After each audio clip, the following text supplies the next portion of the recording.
That's what you do. You buy these players that cost money and make a difference in it. But we never do that. Never complains, gets on with a smile on his face. We just want you to sit in your chair and go, hip hip hooray, for the Western press and the Western narrative, regurgitating the same old, every single day, without the truth.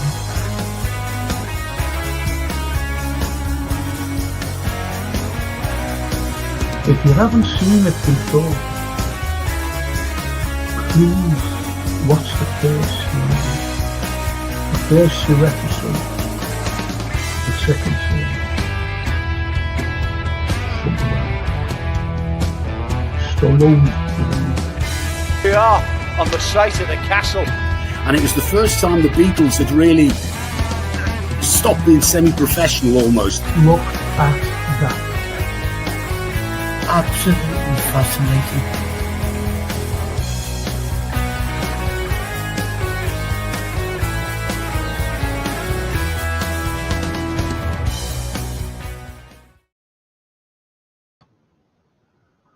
Good evening, everyone. I'm awfully sorry I pressed the wrong button and everything went off. And I had to get hold of Jason, the producer, and he put us on anyway. So we're back. We're here. And this is not football. This is all about the current affairs, what's going on in the world today. I have a fellow historian on with me, David Owens, and we'll be discussing things. We want you to join in and see what's happening. Okay, so just ask away. What's going on in Ukraine? What's going on with Trump? What's going on with Putin? What's going on with Starmer? But as everyone else calls him now, Stormer. Mr. Stormer.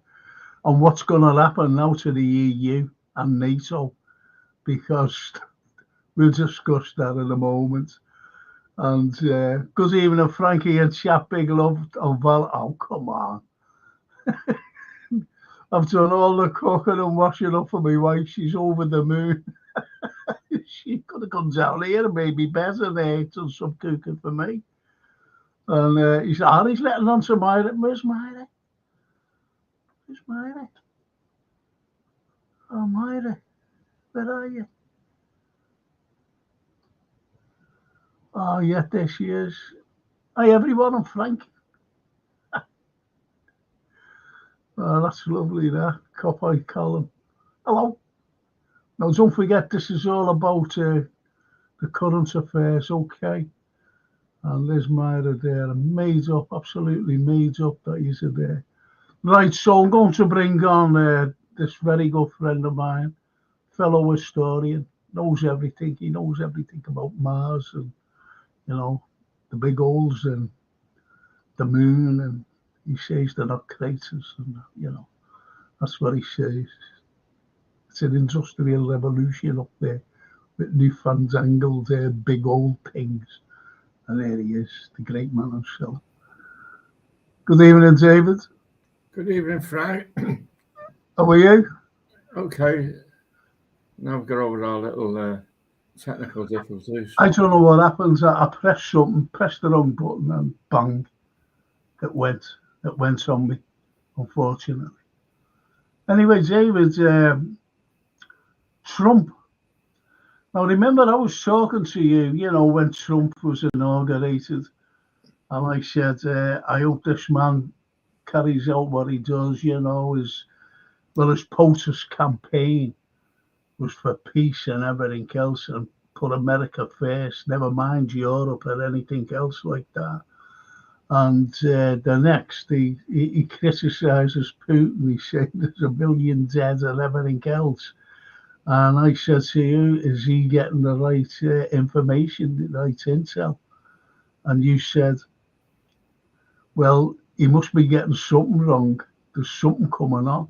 Then again, when he more or less criticised Putin, He really did. And I said to you, what do you think this is? What is it? And what did you say to me? I said it's Remember? what you call 4D chess. Exactly. And, Because, actually, if you were to get to read his book, The Art of the Deal, you can get a sort of insight in how he operates. He plays mind games. He's very clever at it. He comes over as being a bit sort of a buffoon at times, but I think he does that to sort of put you off your guard before he goes in. But the thrust of what he really wants, and you're at least expecting what he's up to then. And I mean, he's made money. I mean, you just don't make money easy these days, do you? no, well, obviously he's a multi-billionaire, isn't he? So right through his life, he's always been like into these investments. He knows what he's talking about. He's made himself $1 billion on his own rather than, I mean, what he at was first like. they were trying to slag him off, saying, "Oh, he only got started with the money his father gave him." But Yeah. his father didn't give him the money; he borrowed it off his father, and he actually gave it back to him with interest. Exactly. That's what I mean about the man. And the same But anyway, go on. that sort of corruption charge they were trying to level on him when he said that he overvalued Mar-a-Lago. Yeah. The New York District Attorney was saying that was a federal crime. But what they overlooked was that he borrowed the money off the banks. The banks were prepared to advance him the money based on whatever his collateral was. And banks don't just lend you money. They want to be reassured that if he defaults, there's something to fall back on. So when he put his property up for collateral, they knew its true value. And apart from all that, he repaid the money to the banks, and they obviously got interest on it. So how you can call that a federal crime is just beyond me. I mean, there's other people in politics who've committed mortgage fraud, and they're revered. I mean, the guy that's going to be the UK ambassador in Washington, he was involved in mortgage fraud, and it was not a problem for him, was it? No. But then again, they knew what was going to happen. This is why he was bringing up all these charges against them. And he just stayed cool, didn't he? He never came out. He wasn't effing and blinding or anything because he knew that the people matter. The other thing, he sort of played the game with the press. Oh, yeah. When the press were in the belief, oh, he's done, he's finished. You can see by his face when he goes into court. He's worried. He's concerned. One thing or another. He'll end up bankrupt. He'll end up in prison, and it didn't bother him, did it? It just backfires on a lot of them. Yeah. Especially when he got in, and now he's got Tulsi Gabbard in. In the intel, head of the intel, and everything is panicking, including the likes of Ukraine and Zelensky. Now Zelensky, he's trying to put the blame on Poroshenko. Now Poroshenko is his main rival for the next election, but he's putting him in jail for apparently treason. So there'll be no opposition to him because Trump's turned around and said, "We need an election from you. You've got to have an election." Because Putin's turned around and said he's illegitimate. He's not a leader. It's in their constitution. It's in the Ukrainian constitution. We won't talk to him. It's as simple as that. Now he's doing what he did when he first got in by closing down all the media, all the opposition media, all the opposition politicians. They're all in jail. Everything's shut down. And this is what he's doing now. Because once Gabbard became head of the intel, she's come out and said, "I'm going after everybody." including Elon Musk, he said the same as well. And this US aid, I call it USAID, you know what I mean? Because they've been given money left, right, and centre to the likes of that Politico, to everybody. Even given money to, and that's all the corruption. New Yeah. York Post. It's the everybody BBC received money from them. Sorry? BBC received money from The them. BBC, yeah. The I mean, BBC, that's and we also all know about the propaganda. an impartial broadcaster. That's a laugh, isn't it? It is. It is. It's absolutely ridiculous the way they went after the man. But I'm being honest, David, I got worried when he seemed to turn, against Putin. But as you said, it's all an act. Don't be worried. It's all an act. It's a game. He will come out and I don't understand when they say it's 4D chess. I don't understand the concept of it, but whatever it is, he's a master at it. Yeah. Oh, yeah. Absolutely. I wouldn't be surprised, near the end of his tenure, he'd go like that. I'm staying president. I'm going to make a new constitution. Oh, I think what do you call it? It's presidential order, and that's it. Yeah. I mean, when you think about it, the way the constitution works, you can only serve 2 terms as president. Now, I just assumed that was, you continued your first 4-year term into a second year. And then after that, that was kicked into touch. But during the war, the Second World War, Roosevelt was 2 terms, and they allowed him to continue into a 3rd term. So there is a precedent that you can get into a 3rd term. You can do it. Yeah. That's what I was thinking of, actually, because he's gone like that. It's the way the Americans, their constitution, you've got the Senate, you've got the Congress, and it has to go through them. You could see it with Bobby Kennedy Jr. when he was put up, to be this elk fella, and then Tulsi Gabbard with the intel, and it has to go through Congress, which I think is absolutely ridiculous because he is the president and he's picking his lads. But have you noticed now? Have you noticed that Kellogg walking around, saying what he's going to do, bring down, crash the oil prices, and that'll affect Putin, and he'll have to resign. And he was going against everything that Trump was saying. So now, with Munich and everything else, he's being left out. He's being left out. He's being left out, Kellogg. I think he's... Did you see J.T. Vance today? Yeah, I've seen him, yeah. I mean, they were all sitting there stunned. They just didn't know what was happening to them.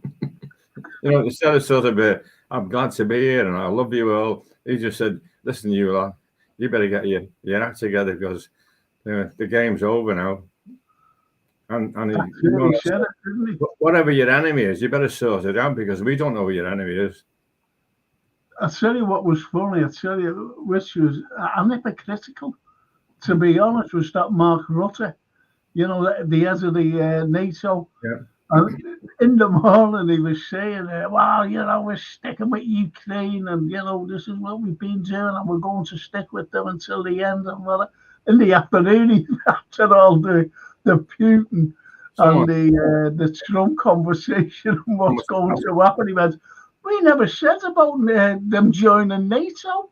Yeah. They're saying it every day, more or less. We're bringing them into NATO. We're bringing them into NATO. I don't believe what's happening now in Europe. They've gone like that. They've just collapsed. I think the other problem they've got is Trump has told Putin and Zelensky that all the money that the US passed over to Ukraine, he wants that back. And he said, and he wants that back in minerals if you haven't got the cash. Now, the UK and the rest of the European nations, they've just handed over without any sort of consideration. They just thought it's going to be a win-win for them, and that whatever happens, they'll be able to advance into Russia, and whatever's in Russia will be the spoils for them. And that was their long-term objective. It was even Biden's objective, or his neocon objective, was to get into Russia and steal the resources. And that's what the problem's been all along. As the Western world's resources, mineral resources, are depleting, they just see Russia as a bonanza. It's like the gold rush. If we can get in there, we're made. But exactly, the drawbridge is lifted now, so there's no way they're going to get in there. Well, what about, do you know that fella named Bill Browder? No. Now, Bill Browder, during the Yeltsin years, he was American, obviously, and he was in Russia at the time. And when Putin became president, he looked around, he seen the situation, and he threw all the oligarchs out. And Bill Browder, he was thrown out. And since then, he's hated Putin. He's hated Putin. Now, he's an American. And we've just knighted him, apparently. I didn't know that. I was told that he's been knighted. And he's saying, Bill Brown, what the fuck is all that about? I just don't understand our country. And there's the other fella, Starmer, saying, we're still with Ukraine, signed this thing for 100 years. Is he fucking right? I just don't understand anything. There's no understanding of what was involved in that. It was just a sort of, right, I'll give you this money and I'll carry on doing it for 100 years. I mean, that was madness, that. I just can't understand, since this fella's got, but he's a neocon. Yeah. He's an oligarch. Our economy now is on a precipice. Can I just say, the Anfield Roar says, good evening, David, and look at all them lovely big pints. Yeah, by the way, I'm dry, so I can't drink. And Armira says, Frank, I got 0 notification, but no, your blog starts at 10 p.m. my time. Yeah. It's ridiculous. I don't know what's going on. It just went off, as I said, Myra, because David was sitting there. I actually seen him sitting there. And when I went to press bunk, and then I had to get over to the producer, and he's just put us everything up anyway. So, by the way, Myra, where do you live in South Africa? Oh, yeah. Because I used to live there. I lived outside Johannesburg, a place called Kempton Park. They call it Joburg, don't they? Yeah. Joburg. She might know the place. Well, she should do. It's the capital city. No, I mean, where you lived, the district I'm talking about. But that's what I say. I was asking where she lives, so. Yeah.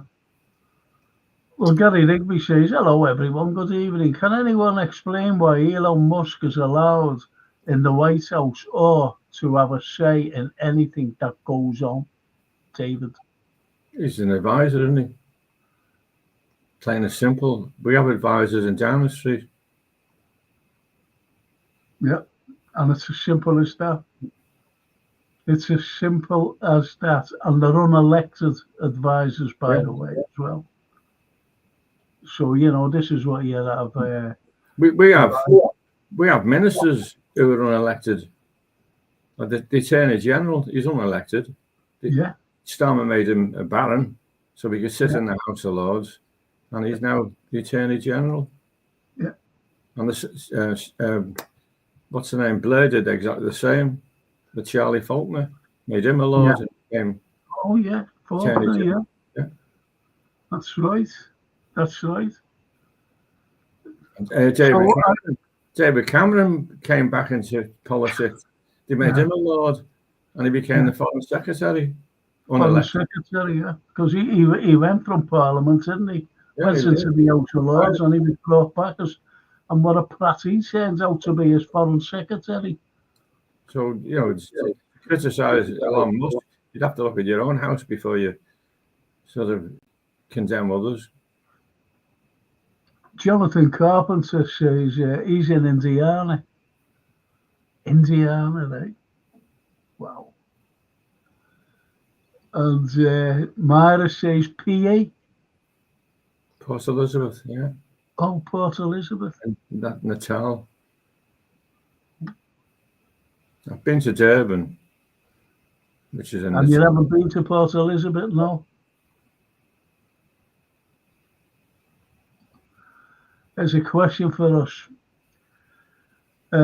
off the Anfield Road. I do not understand how the US, UK, and EU became so wet behind the ears. Why is it we always need to save others? Trying to save the world has led us to, well, weaken it. Are we weak?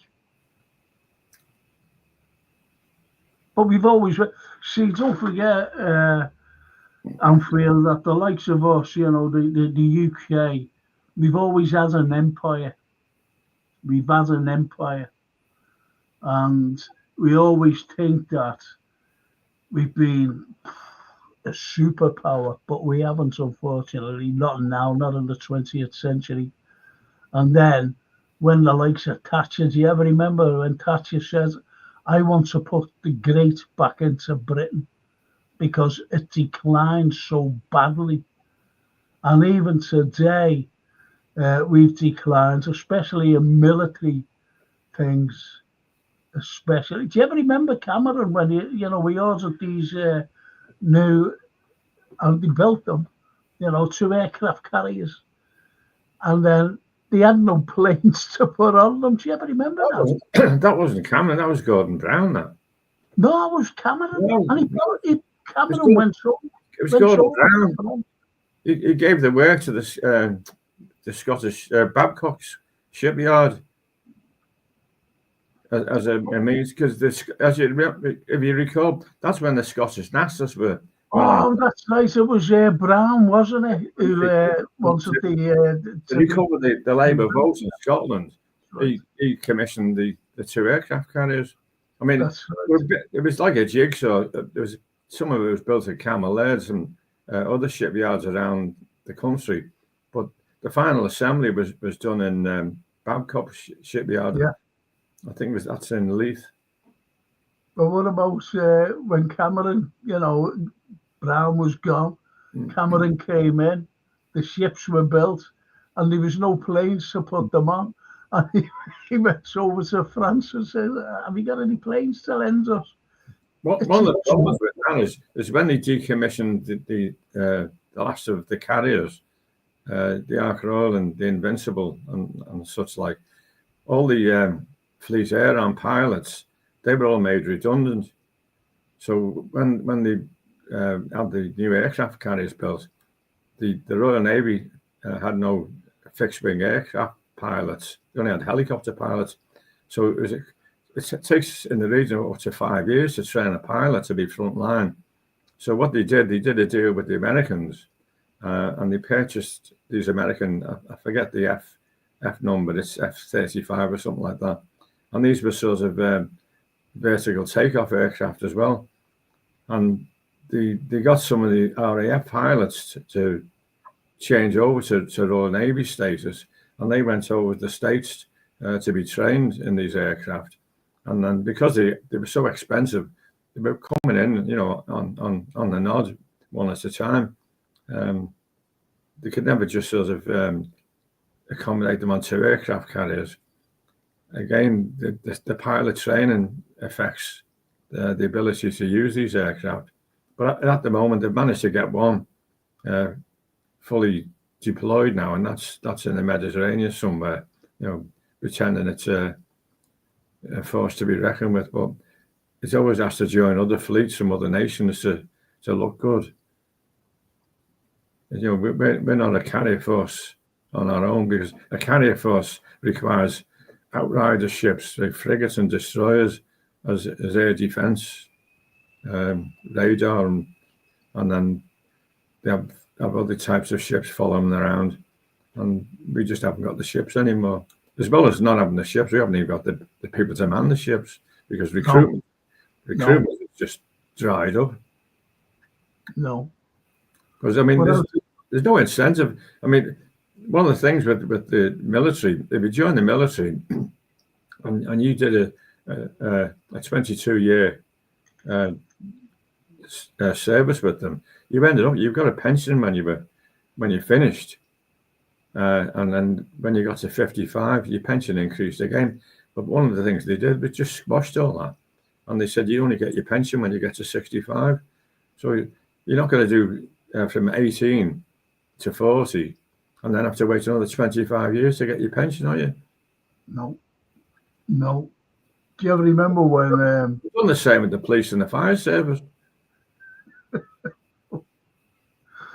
you remember when, what's his name, Lindsey Graham, when he went over to Ukraine, Kiev, He's a and client. he had no pilots, and he said, we'll give you a great bonus for any pilot who come over and, take the planes out. And no pilots would go over because they knew that they'd just be shot down and killed. What's the use of that? He's a lunatic, isn't he? He's another one. He's a rhino. Oh, yeah, you wouldn't think so. I'll just read out what Anfield says. Ourselves, I don't get how certain religions have been allowed to infiltrate countries and who has allowed this culture of we seem to owe the rest of the world. He says it, not me, a fucking leg up. But again, you've got to go back, Anfield, to the empire. And it's as though, like, no matter where in the empire, if there's migrants who wants to come in, they're allowed in because they became under the British rule. And you only have to look at Hong Kong. When in '97 we had to hand over Hong Kong to the Chinese, but there was thousands of Chinese with British passports, but they were rich Chinese because they bought the passports. They're very rich. So similar with the Uganda when Idi Amin chased all the Indian heritage people out. Yeah, that's right. They were all out here. Yeah, that's right. But what about? I think what he means now as well is, today the way the different religions have come into the country, and their churches or temples or whatever is being built up all up and down the country. And the problem is, I don't know, it's very hard to say things because, you could get bans or you get labels or whatever. And this is the problem we've had, and it's all about control. I mean, if you say too much, you get level with, the R word, don't you? Yes, all the time. And it's absolutely ridiculous. It's always where to stop any discussion. No. When I look like that, you just see a head.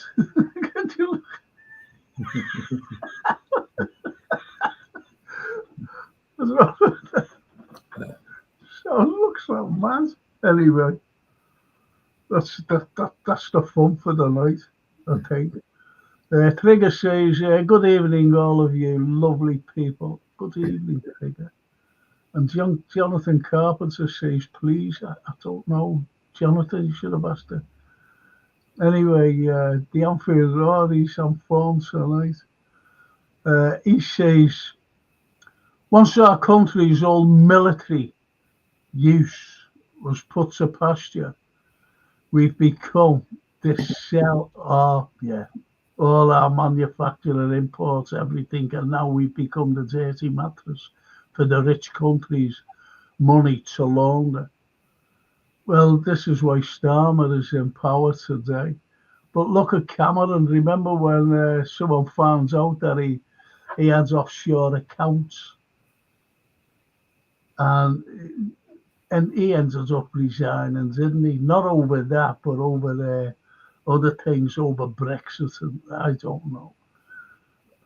Are you glad that we're out of Brexit, by the way, David? You know, out of Europe, that is. Fancy Well, being run by Brussels, though. Unelected bureaucrats who've got the whole of Europe, which include us, by the way, albeit that we're not in the EU, struggling financially. Or was you a Remainer? I was a Remainer. I'm no, being honest. I was a Remainer. Now, I was in favour of Brexit. now I wouldn't want to go into One of Europe. the things which I always disagree with was the thing they always used to say, Europe's our biggest trading partner. But as a trading partner, we were on the loser end because it was always a 60-40 situation.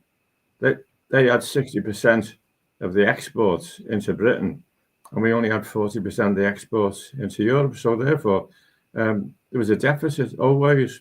And the way the terminology, our biggest trading partner, but what they did, it was an aggregate of all the countries. It wasn't one just country. Our biggest trading partner, even then, was the USA. Now, if you put USA and Canada together, and say the North America is our biggest trading partner, and that's what they were doing with Europe. They were adding them all together. And to me, that was wrong. What they should have done, they should have said, okay, our trading percentage with France, Germany, and each country, and people would have seen, where the disadvantages were or the advantages. But to collectively say it's our biggest trading partner, but obviously people didn't look into the technicalities of it. They just sort of listen to the government sort of propaganda. Again, I mean, that was propaganda because the press were firmly rooted in remaining. And we've seen the way US aid was paying the press to push the Democrat point of view. Now, how much money was our government putting into the press to be anti-Brexit? I mean, the BBC from day one were anti-Brexit. I mean, to call them impartial and honest was misnomer. I mean, you could even see it on the night of the election when the results came in. They were all like, dare to put it, football supporters whose teams just lost the cup final. Okay. But what about this? What about this? Two things by the Outfield Road. And he says, let me read this out, the two things here, David. And he says, I'm saddened by our country. I want us to look in so badly. I don't care about other countries. Let them deal with their problems. Find all ways of taking in war. It's fine to, the ways we're taking in war-torn people. Great. I'm all for that. Now, what he says as well is, Frankie and David, can you help me? Can you help me out? Can you explain to me how we gain control over our immigration borders from Brussels, but is it me or as the EU basically out of spite freely sent over these? The point is, when we got Brexit, that's it. We had nothing to do, but it was all a ploy.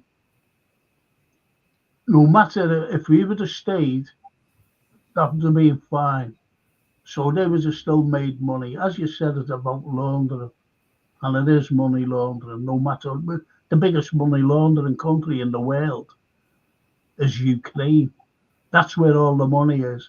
This is why Tulsi Gabbard, they didn't want anywhere near the intel and she's the head of the intel. This is why they're all panicking now.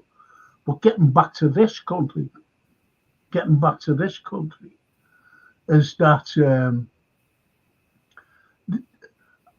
I really don't believe that the immigrants, the saying like the French are saying, yeah, get over here, yeah, pack your thingies there and jump on, you'll be all right. It's up to us to stop them. It's up to us. Starmer's just come out, hasn't he, and says, we'll go to the Black Sea with our fleet to protect Ukraine. He came out and said that a couple of weeks ago, right? They can't even stop dinghies. Think about it. They can't stop dinghies. Never mind a nuclear superpower. I was looking at their fleet today, the Russian fleet, because Finland, Sweden, and Norway have said, that Kaliningrad, they're coming through there into the Baltic. They want to stop the fleet. And I forget who it is. One of their great admirals, Russian admirals, said we'll just blow them out the water if they want to play that game. And they will. I've seen their fleet. It's incredible. Unbelievable Russian fleet. One of the things that's developed from the Ukraine conflict is the use of drones. So a lot of our military hardware now is become obsolete because drones can sort of come in at low heights and pinpoint a target without them even being seen now. Whereas before, the battlefield sort of arrangement was that you'd have aircraft covering tanks and helicopters covering tanks.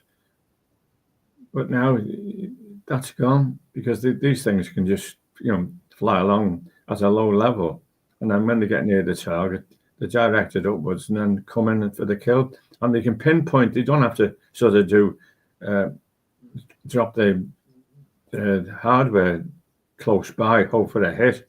They can just go in. I mean, they could practically wait for the driver to lift the lid at the top of a tank and then go in and then take it out. Incredible. I've seen it. I was watching it today on Rumble. What they did with the Hamas leaders, I mean, they were actually getting the drones into the buildings where they were living and hitting them full in the face. When they assassinated their leader of Hamas, and he picked up a stick, didn't he, and threw it at the drone. And it just went and blew him up. I mean, even the generals now, I mean, where the generals would sort of be far back from the front line, well, you could penetrate them now. So they must be having a sort of rethink of how you direct war, because they won't be have any way that they can defend themselves if these drones come hurtling in. And the cost of a drone is minimal when you consider the price of an aircraft. Yeah. Plus, there's no personnel expended anyway, so that, you don't lose a valuable pilot when you're sending your aircraft in, because there's no pilots in these things. It's just a guy sitting in front of a console, and if he loses that drone, well, he just hooks up to another drone, and then there they go. Well, I was watching something today, and it was really frightening actually. And it was the Russians and the Ukrainians were dug in this place. This place, they were all dug in, because they did build big defenses. They had years of building these defenses. But anyway, the Russians got this remote control big, big thing it was, a big lorry, as we call them. Big truck, as the Americans call them, and it was massive, and they filled it with explosives. I don't know whether you've seen it. They filled it with explosive. Every explosive that was there, they put in, and I'm talking about filling it up, and it was remote control, and they just sent it in, and it went, and you see it, And obviously a drone was looking to see, bring the pictures back into what happened. Incredible. It just blew everywhere up. And I tell you what, just let me finish on this. I tell you what frightened the Americans and still frightened them. The Oreshnik. That new weapon they've got. Yeah. And it's like, I'm not saying it's more powerful than a nuclear weapon, but it's more devastating. It sounds mad. It's undetectable. Oh yeah, it's incredible. Well, they've got that the Kinzel as well. That can't be shot down. The supersonic missile, and there's just They're not the hypersonic, supersonic. Yeah. By the way, going back to Anfield Rowe's comment, when he's asking about Brussels, why they basically got a grip on us still. Well, that is down to the European Court of Human Rights. And that was one of the preconditions that we had in the withdrawal agreement, that we would abide by the European Court of Human Rights decisions. And each government, they've just gone along with it. I mean, we're not bound by it, but we just follow it. And then while you've got lawyers like Starmer, they live by the law, and he just can't see nothing wrong with it. But one of the things with the European Court of Human Rights that a lot of people don't understand, it's not the International Court of The Hague, which was set up after the Second World War. This European Court of Human Rights is an EU sort of, how would I put it, arrangement. And the judges that sit on it, you can actually be a magistrate in your own country. Each country in the European Union can nominate someone to be a member of the court. And you don't even have to be a KC in our case, or a barrister. You can just be a local magistrate, and you can be nominated to sit on that court. And to me, that's just madness. I mean, they in their own sort of level, they're relying on others to show them the law. They just sit there. They're just sort of figureheads.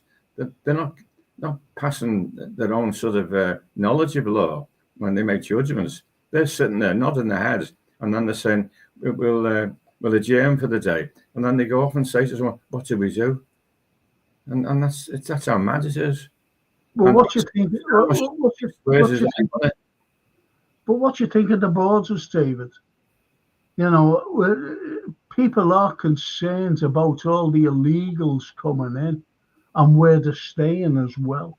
Now, I went through. I was going to give a talk somewhere, and I was going through Kensington, and I said to the taxi driver, I said, "Is this Kensington?" And he said, "Yeah." It was unrecognisable. It was unrecognisable for certain things. I couldn't believe it. But anyway, what do you think of the borders now?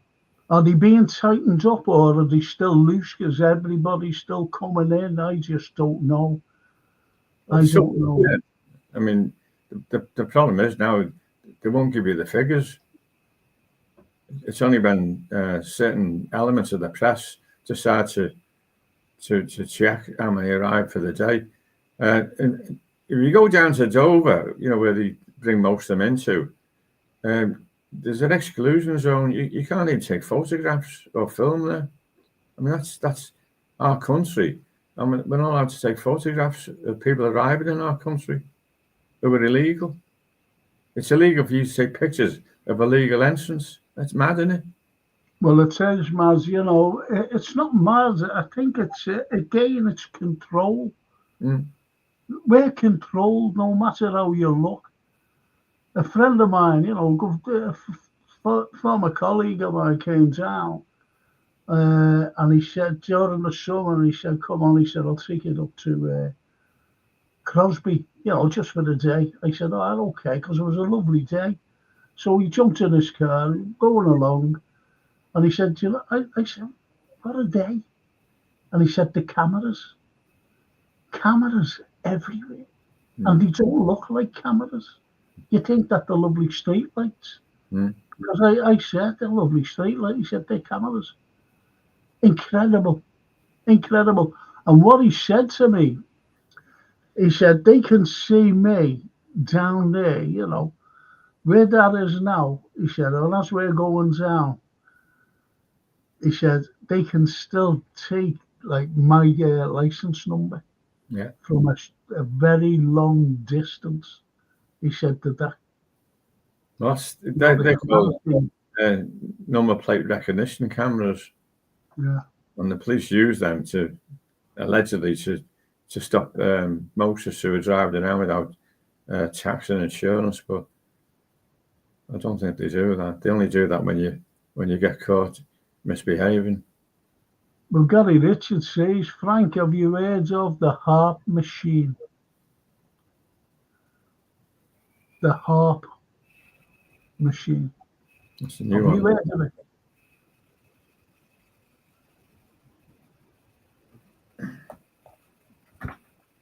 Soon let you know. Soon let you know, Gary.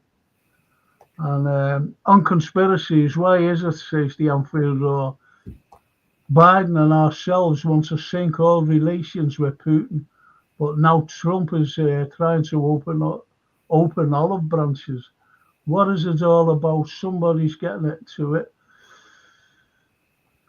Look, Biden was making a lot of money. It's been Russophobe, to be honest, for years, for decades. It's been Russophobe. Russophobia has always been with us. America hate anything to do with Russia. They still think that the communists, you've only got to go back to the 50s and the McCarthy witch hunt, which is absolutely incredible for what they still think of. But then again, like today, there's Putin, not Putin, I'm sorry, Trump was asked about bringing in the G7, Russia back in the G7. Now, I've got a couple of things on that. First and foremost, Obama got shut of the G8 when they threw Russia out. He just threw Russia out. Obama was a horrible president, one of the worst presidents ever in. So you move forward now, and they've been the G7. But now with all this SMO, since 2022, they were trying to part for years, America and the West, here as well. They've been trying to part Russia and China. But with this SMO and all these sanctions and everything else, and with stupid Biden picking on China as well, they moved both China and Russia together. Now they're buddies. And now they formed a thing called BRICS. BRICS, which is a powerful entity towards what the G7 is. The G7's finished. The G7 is finished. And Trump said today, I'd like Putin. I'd like Vladimir Putin to come back into the G7 to make it the G8 again, because it was really good. The G7 is no good. The trade is up, to be honest, because they're all arguing between themselves. Well, that was J.D. Vance was making. Who are you at war with? That's what he said. Yeah. Why but that Mark Rutte, absolute balloon, him, as of the NATO. And he says, we always, every day he was saying about bringing Ukraine into NATO. Every day he was saying it. Even the Stoltenberg before him, he was saying it. We were saying it. bringing them into NATO. That was how the Ukraine conflict originated. Of course, yeah. But people won't accept that. They were trying to make out the Ukraine government were a free and democratic government who was sort of elected by the people, and it was the people's choice that they wanted to join the EU and NATO. But it wasn't. It was the involvement of the CIA and the European Union that was backing the 2014 revolution. I mean, now that US aid books are being opened, you can find in there now how much money was set aside for the uprising in 2014 in the Ukraine. The Maidan, the Maidan coup d'etat. I mean, that's an embarrassment because they've always denied it. So no, that's just speculation. That's Putin's propaganda. But now it's there.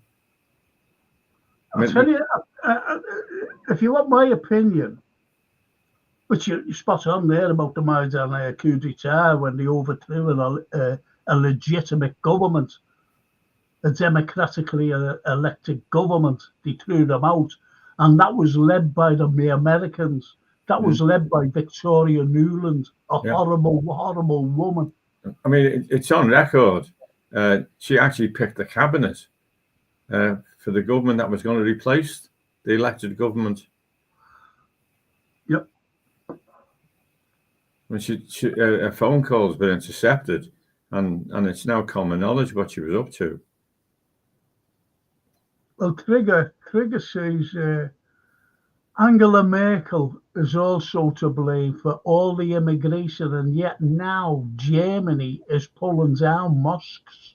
All these new so-called government leaders have certain agendas to implement before the next one is appointed, not elected. Mm. Well, that's what the WEF's all about. It's not elected governments. They want a world government with placements. And that's their agenda. And Klaus Schwab. Yeah. Well, and that's another organisation USA were financing. Because I was wondering where they got the money from. I mean, they were getting contributions from different countries, but not to the level that they were getting off the Americans. Well, not the American people, off the American sort of deep state. But have you seen some of the things that they were giving money to? Oh, they gave it like $3 million to Guatemala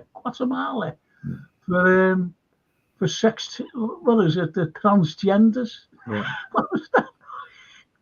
And they also, I forget what country it was, but it was a third world country, somewhere in North Africa.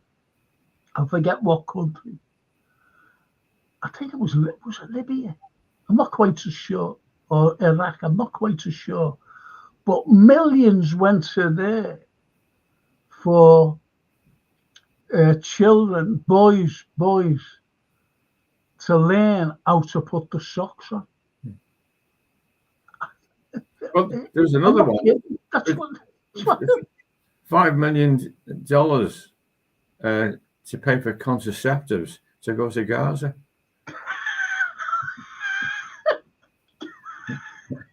And as one wag said, is that to protect the goats? Isn't it? You've got to laugh. You've got to laugh at these things. Pathetic. And they gave, I think about 25 million or something to Pakistan to build these schools, a big school, something mad like that it was. And I seen a film the other day of this school. Fucking hell. Look, I mean, we had a war in Afghanistan. And we came out of there with our, coattails dragged behind us. It was an utter embarrassment. And we're sending money to them. I mean, they're just laughing. And the money supposedly should go to help women because of the way the Taliban are treating them. But the Taliban just get hold of that money, say, "Oh, lovely, jubbly," and spend it. They won't use it towards the empowerment of women as it's supposedly intended. Myra Page says, I'm Port Elizabeth, Eastern Cape, between two oceans. That's where she lives. Mm. And Gary the Ricky says the borders need to be manned more strictly. But they're not manned more strictly. You know, it's become pathetic. You've got the border in between Texas, haven't you, and Mexico. You know, this is not our borders, obviously. I want to go on about the borders down there, but there's Trump. He sent troops down there. What have we done? We've done nothing. We're inviting them over. We are inviting them over. Well, we send lifeboats out to bring them in. Exactly. And I was told, I was on YouTube, I was listening to something, and the boat people, where have they got the radios from? Because what was happening, like these ships, you know, the British ships were saying, when you don't go for SOS before the 3 mile limit, because we'll turn you back. But if you come into the 3 mile limit to the British shores, we can help you. We'll bring you in. And that's what's going on. That is what's going on today. I think it's an absolute disgrace. Right, so I want to forget about that. What I want to ask you about is how Europe now, since Trump and Pete Hesketh and Vance have turned around and said, that's it. No more money, no more NATO, nothing. If you want to keep on with Ukraine, it's up to you, because we've got nothing to do with it anymore. It's not our war, it's Biden's war. So how do you think the likes of von der Leyen, that silly woman, how is she going to go? That Kaya Kallas, the head of the union, I don't know what she's the head of. And how are they going to react? Because they've been trying to get... Did you hear what happens with Lithuania? All the little Baltic states, they turned the electricity off that they were getting from Russia, which was like... it was like 61 or something like that kilowatt, right? Which is very, very cheap. Very cheap. And when they turned the electricity off, within 24 hours, it went from 60 kilowatt right up to 140 odd. And the price is sky high for these little Baltic states. It's pathetic the way the European Union is run and the way von der Leyen is running the European countries. And the only there are 4 people. One is Viktor Orban of Hungary. The other one is Fico of Slovakia. The other one is, and he will get in, by the way, because everything's being exposed, as you know, is Georgescu of Romania. He'll get in now. And also, they've been trying to again infiltrate Georgia with their new government, because all these governments want nothing to do with Ukraine. Nothing at all to do. And that everybody is afraid of regime changes. What right does America have to go into different countries, thousands of miles away, by the way, from where they are, and regime change. Can you hang on? Let me go through some these It's comments. great. It's a thing to make them control. You know, if they can get puppets into these countries where they want regime change, that to them is beneficial, and then they can impose their will upon them. That was the intention in Russia, wasn't it? To try and stir up trouble in Russia, and hopefully have a coup and overthrow Putin. Well, this is it. This is it. Look, I mentioned Venezuela before, and Maduro, and they've been trying to get him out of, government with little regime changes. The Americans, and that's what I'm saying. What right do they have to go into different countries I know what you're saying, to be puppets for their benefits. And it's wrong, though, David. It's wrong, no matter what. It's only for resources, by the way. Yeah. It's only for resources. And also with the sale of goods. Of course. And Krieger says, why are we paying the French so much money to stop boats? They hate us.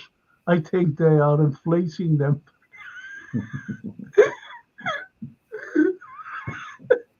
But you know what's always amazed me? You know, they say, but we want to stop the gangs. Well, the first thing is, where do they buy the boats from? Exactly. But when you find out where the boats are coming from, well, you close that down. So that stops that then, doesn't it? But I saw someone was saying this in a discussion, and they said, oh, they get them from China. No, I mean, yeah, okay, sail them around from China. But I mean, if they're coming in a ship, all the cargo has to be manifested. So if you've got a container full of rubber dinghies, and then they say they land in Marseille, and they say these rubber dinghies, what are they for? Who's own them? And then they arrest them. That's the end of that one, isn't it? It's so simple.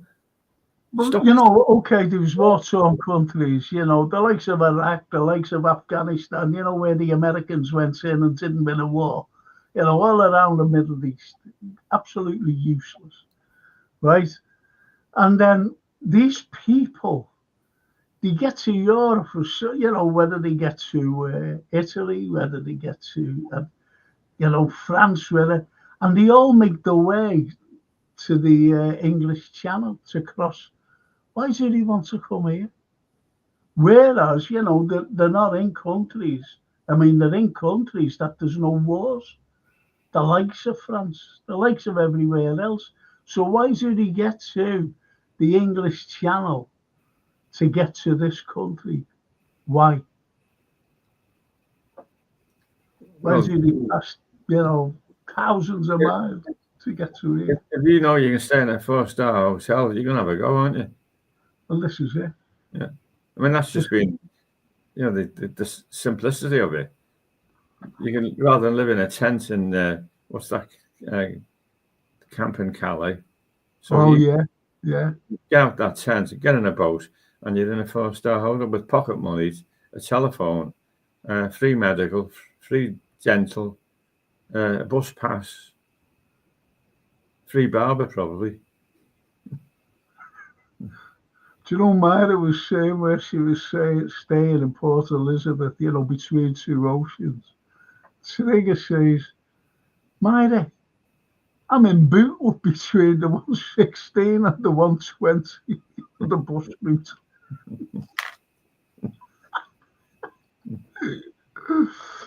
And Gary says, Trump's visit will be an interesting one. You mean, see, don't forget, Trump has invited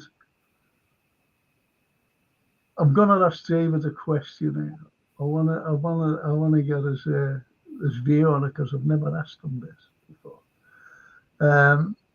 But what you're saying about Trump has invited Putin over to Washington, and also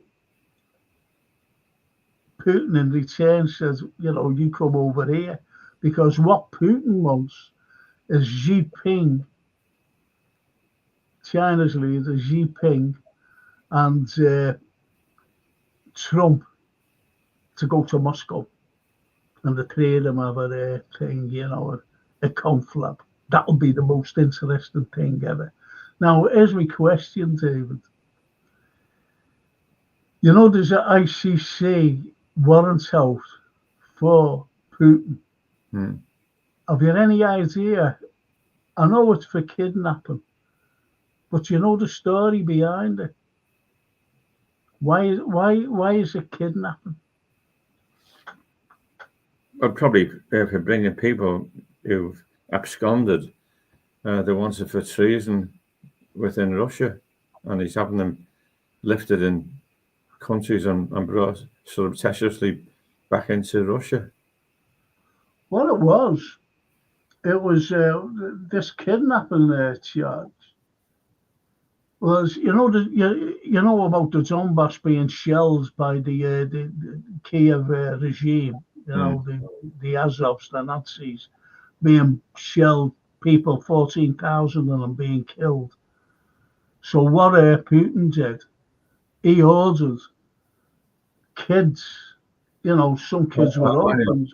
Evacuated them.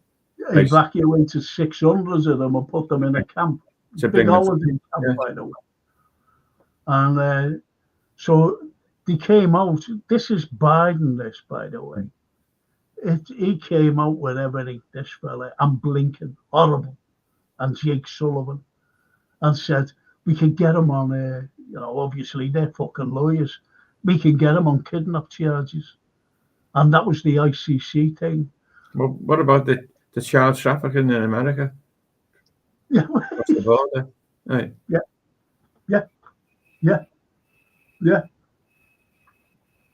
I think it's shocking the way they've treated Russia. It's shocking the way they've treated Vladimir Putin. But the greatest diplomat is that Sergei Lavrov. He's unbelievable. He's an unbelievable man, to be honest. I think he's one of the best. Well, he is the finest diplomat in the world today. And he's been so cool and everything. But he's a frightening man, whatever he comes out with. I think the brilliance, I really do. And I just don't like any sort of phobia. Any sort of. But to be a Russophobe is shocking against a race of people. And even the Azovs, the regime in Kiev, they call the Russians subhuman. Have they got it? Are they fucking right, them? Subhuman? Fuck's sake. Got some of the greatest scientists in the world, physicists. The Nazis did the same. They call the Russians subhuman. Yeah. Yeah, but the Banzelites. Yeah. That's why, they carry on with the Nazi philosophy, ideology. And they wear the SS flashes on their uniforms. Oh, it's shocking. And it's blatant. And as you said, people in this country don't fucking believe it. They don't believe it, David. Do you think that they'd be... do you think that once Russia... I think once they get into Odessa, I think they're going to take Odessa. I really do. I think they'll take Odessa, say to Trump, now, okay, now we can negotiate, but we're not fucking taking him. Because Europe have been left out with these talks, by the way, the whole of fucking Europe. That Annalena Baerbock said yesterday or today, she said, why wasn't I invited? This is to the Trump. Yeah. This is to the Trump and Putin talks. Did you see David Lammy with J.D. Vance? No, I haven't said no. They were sitting with with a table between them, and it was like it's two blokes sort of have been old pals all their lives, and he was trying to make small talk with JD Vance, and I can see what was going through JD Vance's head. You, after what you said about my president, you've got to be joking, pal. Yeah, yeah, exactly. See, JD Vance, you know that he wants to become the next president, right? Point is, right, he knows everything about what Lammy said, about what Starmer said, and about what all the politicians have said in this country. Have you ever heard of one politician in this country who says anything about Trump? Good, Nothing. good, anything good about it? I mean, the media in this country is still having a go. I mean, the one that having a go at the moment is that the Doge who are doing the investigations into US aid, and they're going into the and who funds all the schools. And you saw the Democrats outside the office door shouting, "We want to go in, we want to go in." And then the security guard come out and he said, "There's no one in there." And they said, "This is illegal. What rights this guy to stand in, block us? We're elected senators, blah, blah." And they're all going. And then they come out with, and they've got a 19-year-old bloke checking the books. How bad is that? And then the same world leaders had a 16-year-old girl called Greta Thunberg advised them on climate change. And they were all sort of bowing and scraping to her. Plus, they all won votes at 16. They're mad. They've lost it. It's just young, you know. I don't watch Question Time, but I read a report on a blog today, and someone was going on about the caliber of politicians we've got. There should be a stipulation that before you can become a member of Parliament, you've got to have at least 5 years' experience in the business world, running companies or running something, rather than just be straight from university and then go into politics as a bag carrier, etc. And the audience was nodding in approval, and one of the panel members, she said, and they've had experience in local government as well. That's a necessity. I mean, can you tell me a local government authority in this country that has got not got a deficit this year? I mean, we're all going to get clamoured with council tax because of the way they're operated. And people don't realise this. I mean, that money goes in and they just play with it. Yeah, I know about this stopping the illegals coming in with minor page seed. Lions and crocodiles protect our borders from illegals. During World War II, after Dunkirk, one of the projects that they worked on was that they would pump petrol and other inflammable material into the channel if the invasion was imminent, just to sort of create a wall of fire for when the invaders were coming. Well, how about doing that? Yeah. Do you ever remember the big wheel? Real footage. I've seen it loads of times. During the Second World War, Barnes Wallis here, he invented it. This fucking big wheel, right? And if there was an invasion, it was going to go along the shoreline. This fucking big wheel and with explosives on and everything. And you see them all standing there, at the trials. They're all and it's not half funny.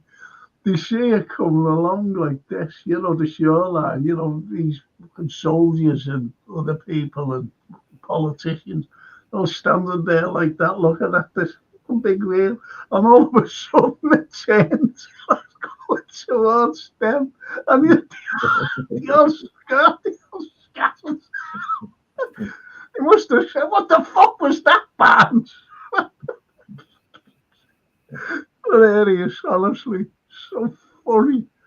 This is the time we were practicing, you know, we had no guns with broom handles. Pathetic. And Trigger says to Myra, we have Wokies and enablers protecting us. Yeah. Wokies. Ah, it's sad. Oh, mad these comments. But anyway, you know, when we look at it in all seriousness and looking at the way Europe is at the moment, they're all panicking. They're all panicking because Trump and Putin, and once he even mentioned about Xi Jinping, you know, coming as well, Putin. And if they meet, what do you think will happen with Europe? We're in Europe. Even in America, by the way, because you've got the neocons, they hate China. Mm. I don't know what China's done to anybody. I really don't. They've become successful. That's it. That's the problem. You can't cope with it. That's it. I was listening to Colonel McGregor, and no, it wasn't. It wasn't Colonel McGregor. I forget who it was. And anyway, he was saying, he was talking about China and, you know, what Biden wanted to do. And who was it? And he said, there's no way that we can get from America over to the, you know, across the Pacific, over to China in one piece. There's no way. With heavy equipment and everything else, there's no way that we could go near Taiwan. He said that he thought this out. You know, it was about Taiwan. The best bet for them is through Australia. That'd be the nearest staging post for them to make whatever attack they might decide to take on with China. And the other thing, look at the Chagos Islands. I mean, that's got an American base, which is a halfway house between Africa and India. And our Prime Minister is prepared to just hand it over to Mauritius, who never had the island as part of their dependency. And they're 1,000 miles away. And then add to that, he ain't just giving it away. He's giving it to them and offering them money as well. Yep. And each time they talk about it, the price goes up. See, it's like NATO, isn't it? You know, they say NATO is a defense thing. It's not. It's an aggressive, you know, sort of thing. It was not a defense. It was what do you call it? To go on the oppression against Russia. That's all it was about. It was just, after the Second World War. It was more or less a continuation of the campaign, and then continue on into Russia. And that's what it was about. But our country at the time, the Labour government after the war, were infiltrated by communist sympathisers. So there was a lot of MPs who were in the pay of the Soviet Union. So they would oppose anything that our government was suggesting. Well, you've only got to look at the Cambridge lot, haven't you? Yeah.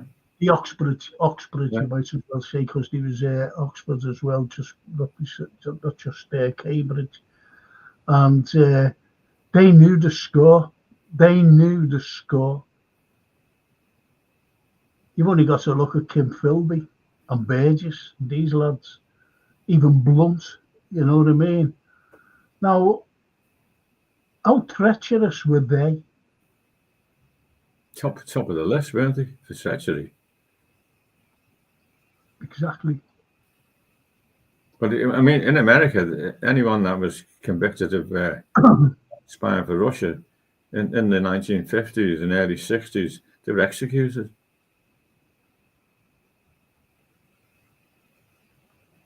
And remember the Un-American Activities campaign with Senator McCarthy, and when they were getting questioned, they'd say they were pleading the Fifth Amendment.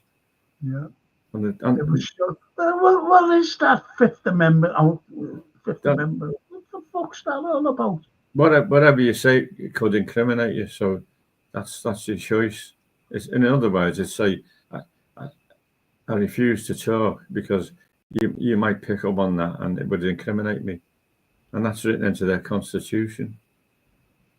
Do you ever remember the Rosenthal's was a husbands and wife, and they were executed? Yeah. That was set up against them. It's only coming out now. Well, people knew them back then, even when it happened, and it was just to show the American public this is what happens to these people who hands over, to Russia, the Soviet Union, documents of highly classified documents. They were set up, that couple. It was shocking what they did to them. And the Emperor says, Frank and David, what's your opinion on conspiracies about you saying, to be honest, we've just mentioned that, and it's not a conspiracy because this money is going to stupid things, but also it's not only going to stupid things, it's going for propaganda purposes as well to the media. And as David said before, even the BBC got millions. Not only that, but also it's going into the pockets of politicians. And Bill Gates had money off them as well, Bill Gates. He doesn't fucking need it. Oh, but he got some like $60 million off them for research purposes. Well, did you know that Bill Gates? Now, I hope you know this. You're not going to talk about India. No, Bill Gates gave 31 million quid to the School of Tropical Medicine to build that building and for more research. Did you know that? Yeah, and he also gave money to the BBC. Oh, I didn't know that. No. So I was made up with that, what he did for Liverpool. But the thing is, that was for research, but we don't know what type of research they were doing, do we? No, true. So while you're receiving money, it's like the piper calls the tune, doesn't he? He who pays the piper calls the tune. So it's like in Wuhan, this gain of function. They denied all along that they were involved in gain of function, and now we know what they were up to. Well, they're the Americans. It was a bio, and they were working in cahoots with China to produce a bio. Of course they were. And then while producing it, they were trying to find an antidote. But in the process, they had a lab leak, so the thing got out before they'd even had an antidote. So they went mad and said, right, we get a vaccine quick. And that was what happened. They all come up with Mickey Mouse vaccines. But we're suffering the after effects of the vaccines now, although everybody's in denial about it. Do you ever remember Bhopal? Yeah. Bhopal in India. That was an American company. They did that for spite. Mm-hmm. They did. I always remember this fella. And he was on the news, and he said, Bhopal, he said, it just started with a little, and here's what he said. And he was there at the time, by the way. He went, that was it. Just, that was it. And I went out and killed that day 2,000 Indians. The firm was 2,000 died that day. The firm was called Union Carbide. I just remembered it. And there's Biden. I always remember the first SMO that went in. You know, a couple of days later, you see these Ukrainian soldiers in this building, and there's papers everywhere. And I'm talking about outside as well. And it was the biolabs that Hunter Biden was 42 biolabs, you know. 42 of them. And they were denying, they said it's Russian propaganda. I know, they said. Pathetic, and they were getting all these papers. That's telling with the Ukraine being corrupt. You know, it's choosing to deal with a corrupt nation. So, you know, they could get away with anything because they knew no one would sort of tell the world what they were really up to. As long as the money was coming in, they were quite happy taking backhanders. Well, that's why I'd love if Biden had the power, not Biden, Trump had the power to look at the bank accounts and offshore accounts of the Biden family alone. Well, that's ongoing. That has been ongoing before the election. And I saw a preview the other day where the guy that's leading the congressional investigation, and he said so far we found in the region of 20 shell companies where money was transferred through with no sort of knowledge of where it came from or who it was from. And he said it was checks for millions of dollars going from one bank account into another. And then it was circling around, and eventually money was getting sifted out into each of the Biden family members. No, the banks, I mean, they should have declared that. Of course. So why weren't they declaring it? It was obviously they were on the take as well. Well, the Anfield Law, you know, this is about that USAID, as I call it. He says, and now they are all dodging the big question. How have Pelosi, Warren gotten so rich from their state $200K a year jobs? Yeah. Elon knows he is coming for their greedy behinds. You're spot on there because everybody is terrified, and especially with Tulsi Gabbard now in Intel, because listen, the worst thing that the Biden administration and the Democrats could have done was try and frame Donald Trump, because Donald Trump never forgets. He never, ever forgets. Yeah. And he's going to go out and he's going to get every one of them. Every single one of them. That's why he picked Tulsi Gabbard, especially in Intel. That's why he's got hold of this Vivek. Not Vivek. What's his name? It is Vivek, isn't it? And Elon Musk. They're powerful people. And there's no messing with them. And they will go after everybody. You've got Pam Bondi. She's actually bringing now, she's got not warrants, but she's subpoenas. Yeah. For governors. For governors, they're all under investigation now. And she's the new Attorney General. And she's a powerful lady, by the way. The likes of Tulsi, the likes of Pam Bondi, you know, compared to the likes of Hillary Clinton, Victoria Nuland, Nikki Haley. Well, by the way, you know, Hillary Clinton's daughter. Chelsea, 30 fucking million. Great, isn't it? 30 fucking million. It's shocking what they've done. And also, you know that Cortez OAC, you know where? Yeah. She was on a bare minimum wage, right? She was in a bar before she went to the politics. Exactly. And she couldn't afford an apartment, so she has a little fucking studio or something. She's worth $16 million. $16 16 And, fucking million. oh, she's a rabble rouser. Fucking Even hell. Maxine Waters, you've heard her, haven't you? Yes. I mean, she's on another planet here. And she lives in a gated mansion.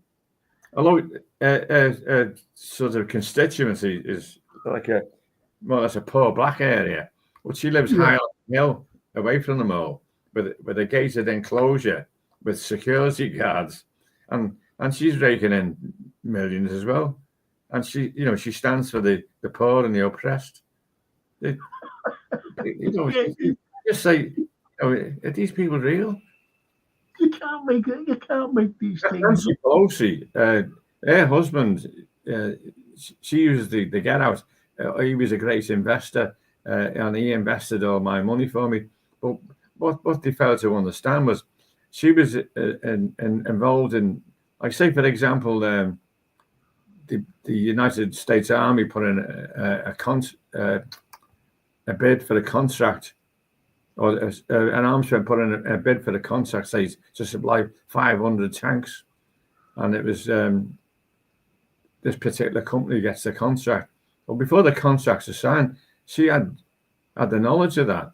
So she would tell her husband, such a company like General Motors, they're going to get a $5 billion contract to build tanks for us, buy their shares, and then he'd go and buy. And some of these people who follow shares, they say, we follow Pelosi's husband because you can't go wrong if you follow him.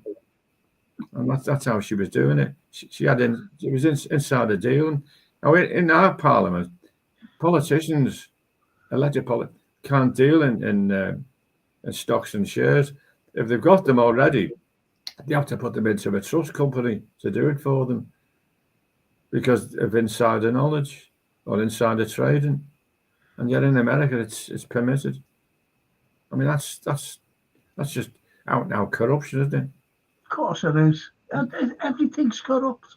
And the other thing is, your politicians, when they leave Parliament, especially those who reach high office, and then they go on speaking engagements, and then, I mean, who go and sit and listen to John Major giving a speech? Hey.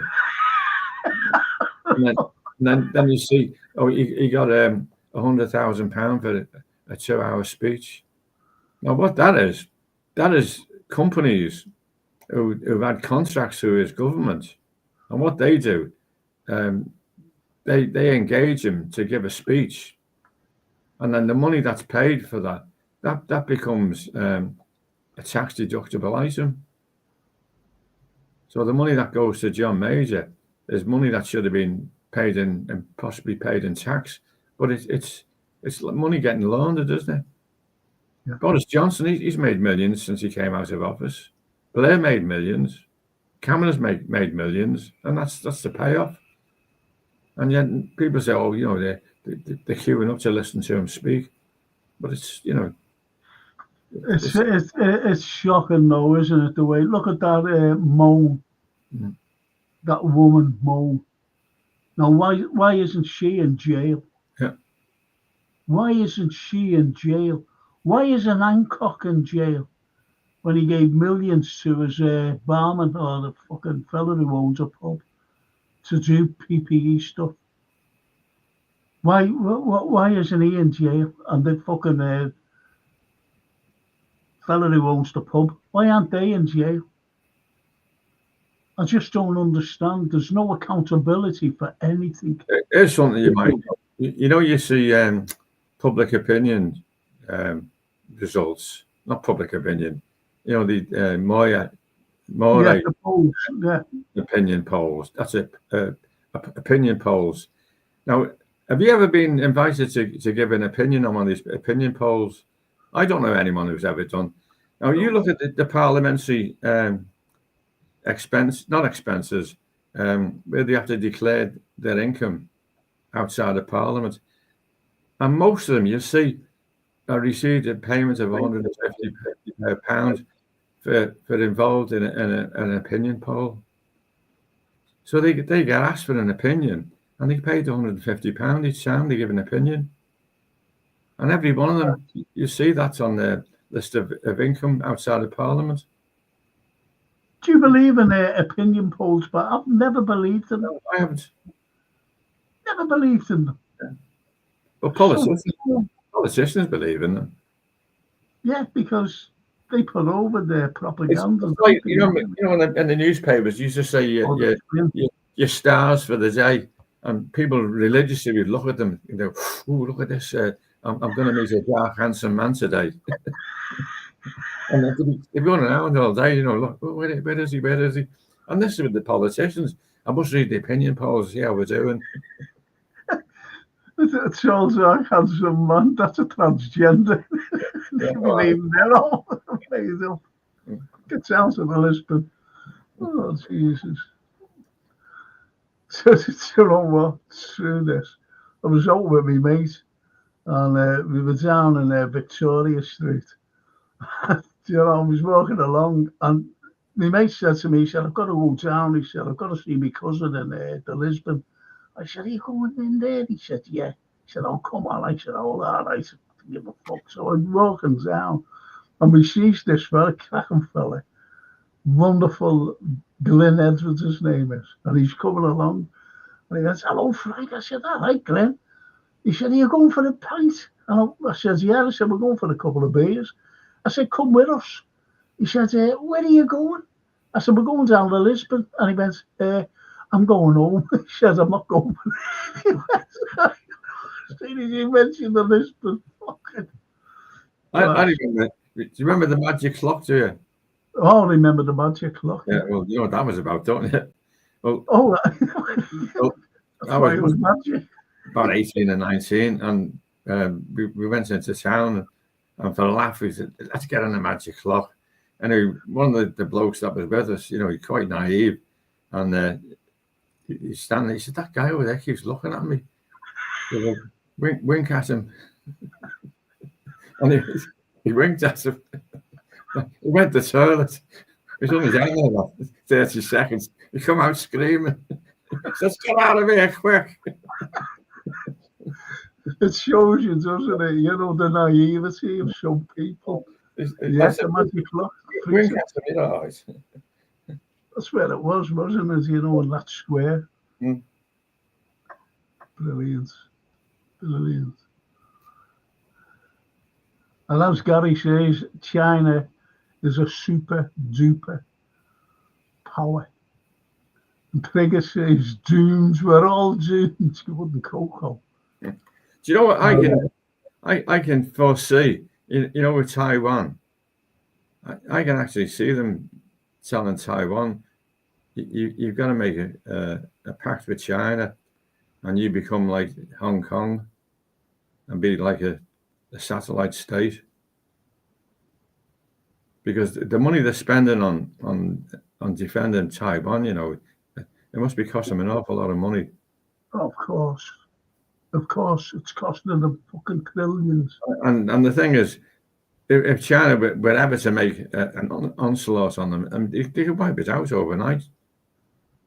So I can't see that. I mean, I know they feel they've got an obligation because the Chinese nationalists fought for them in the Second World War, but that's just one of those things, isn't it? Well, Myra Page says Elon needs to look in Fort Knox. There's no gold there. I wouldn't be surprised. The unfair, Myra, my country doesn't have to look hard for a missing gold because Gordon Brown sold it. And he did. He didn't sell it, he gave it away. Gave it away, more or less. It's like all before he gave it away, he informed the markets that he was going to offload the gold. And the price of gold dropped overnight. Yeah. And then they were able to buy the gold at a lower price than it actually was valued at. And then when they bought the gold, the price went back up again. They lost billions. Cash Patel. They're frightened of him. Do you think that he'll be sworn in? Do you think that he'll be nominated? Well, put it this way: if they don't nominate him, some will say, "I'm giving an executive order. He's got the job." Because Kash Patel, if he gets in that FBI, that Christopher Wray, he'll leave the country. He'll have to. Because of what he got up to, it's frightening. He's the guy that said there's no laptop, although the FBI had it in their office. Well, this is it, and I think Tulsi there sorts all that out as well. So you can imagine Patel and Tulsi working together. Oh, there's going to be some. Do you think anyone will be able to, the accountability of some of them? I would suggest they'll have a show trial, and they'll get one,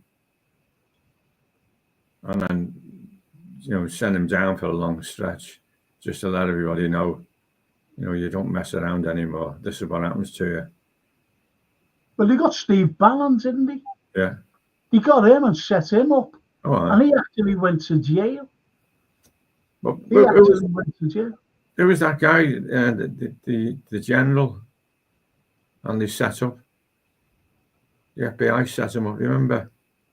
And what they did to him, they reckon if he didn't plead guilty to the charges, they would go after his wife and family. I can't remember his name now. Anyway, he got exonerated eventually, and they proved that the FBI had set him up. Everyone's fucking gets set up by them. But this was during the Biden regime. But it's not that Berkovich is a bit. Does it sound like Berkovich? He was on Trump's staff when he was president, and the user said that he was. I don't know what it was. There was some conspiracy against him, and said that he'd give Trump. I think it was tough information, and therefore he put the nation at risk. And then it all transpired that it was all a big con. It's horrible, isn't it? It's that long ago. Remember all these people. Well, as Trigger says, Frank and David, thank you both for another boss evening, but it's Valentine's Day. And I want to promise to put some cheeky. Latest gents. What's that mean? I haven't a clue. It's all it's in code. Yeah. You must work for the MI6 or the FBI or the CIA. It's cheeky. But you know what, David? It's been it's been a horrendous 3 years, hasn't it? Since this special military operation. And I always remember, some of the I followed them, and they were saying it's going to be over within a week and all that. But Putin's not like that. Because as Putin said at the beginning, he just turned around and said, these are Slav people.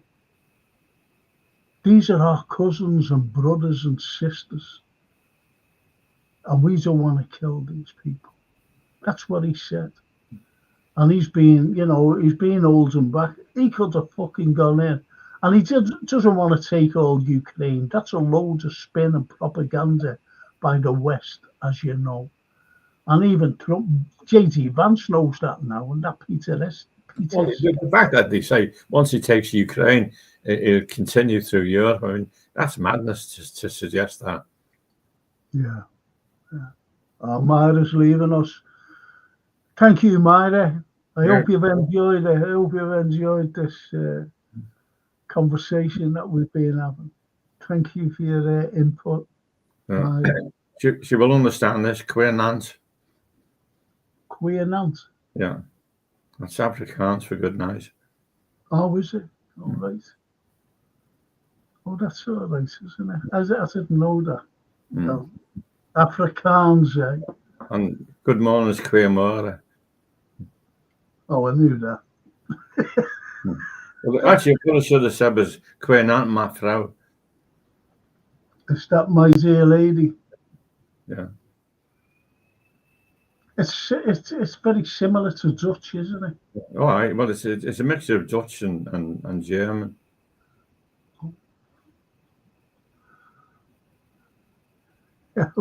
Trigger. So I'm a big lover for Valentine's Day there, Myra. Myra's back, That's David, it's been great, mate. Yeah, it passed quick, didn't it? Will you be willing to do it again next week? If you give us a bit more notice this time, rather than I know, yeah, I'm sorry about that. But, I'm asking you now. Luckily, I didn't have anything on. I mean, my Valentine is in bed now. My Valentine's in bed. I've got to watch 2 films tonight. There's a film on. I'm going to mention it tomorrow on the film and TV show, and it's on YouTube, and it's a cracking little film. Edward Norton's in it. He's a great actor, and Rufus Sewell.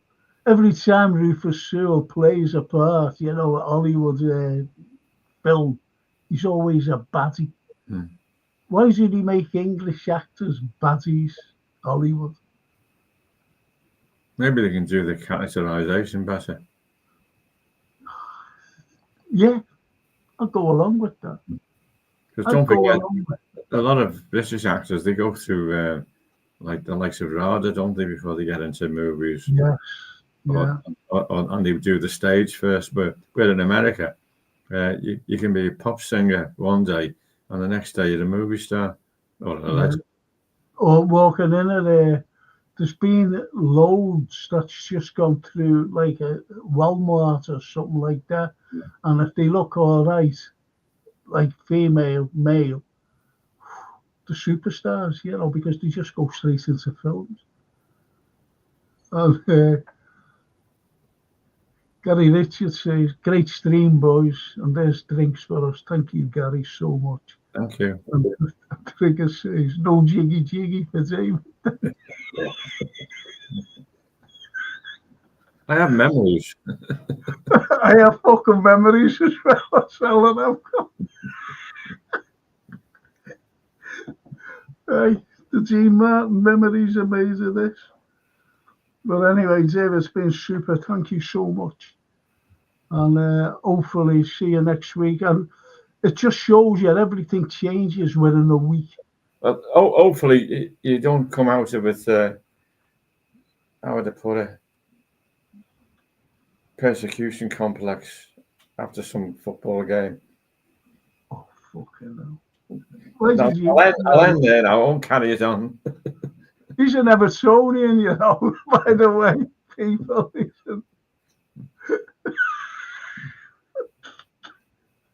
And he had his lad watching me last night on the show. And Pauline, his partner, said, "He doesn't have swear, doesn't he?" But in the right context. David, thank you so much, mate. And we'll see you. Right. I'll give you a ring during the week, okay? All right. Yeah, good night, and good night to all your friends and colleagues and viewers. Thank you. And it's good night from me to without the chat. It's been absolutely brilliant. Thank you for all the wonderful comments. I hope that we answered most of your things. By the way, that General, I'm thinking back now. I think his name is General Nelson. Nelson. Yeah, I'll look it up, and maybe next week I can give you a bit more background on it. Well, I'm glad it's not that fucking Kellogg, because Kellogg has been given the big A, hasn't he?